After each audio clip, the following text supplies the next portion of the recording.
அழுவுறதா சிரிக்கிறதானே தெரியல.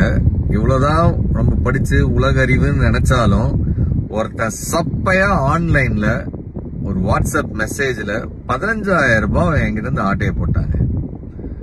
கதையை சொல்றேன் கேளுங்க.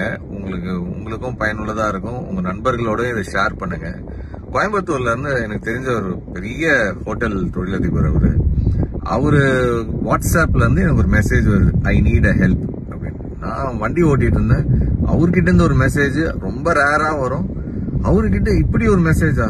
நான் உடனே சார் என்ன சொல்லுங்க அப்படின்னு, ஒரு 15,000 ரூபாய் எனக்கு உடனே அனுப்பு அப்படின்னு ஒரு அடுத்த மெசேஜ். நான் ஓகே சார் நம்பரு அப்படின்ற ஒரு நம்பர் ஒன்னு அனுப்பியிருந்தாரு.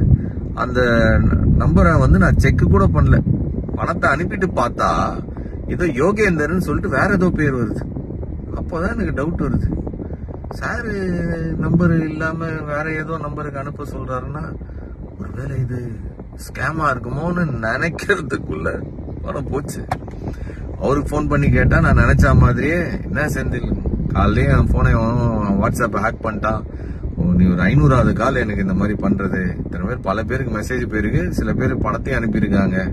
நான் ஏற்கனவே சைபர் கிரைம்ல கம்ப்ளைண்ட் பண்ணிருக்கிறேன். 15,000 ரூபாய் எவனோ ஒருத்தன் குறுகுல பூந்து ஆட்டையை போட்டு போயிட்டானே. நெக்ஸ்ட் டைம் யாராச்சும் உங்ககிட்ட இந்த மாதிரி வாட்ஸ்அப்ல இருந்து பணம் கேட்கறாங்க அப்படின்னா தயவு செஞ்சு கன்ஃபார்ம் பண்ணாம யாருக்கும் இந்த மாதிரி டக்குன்னு எடுத்து ஒரு எமோஷனல்ல யோசிக்காம அனுப்பி விட்டுறாதீங்க. சுட சுட சுட்டுன்னு வந்துருக்கிறேன். இது சுட்ட கதை இல்ல, உண்மையிலேயே பட்ட கதை.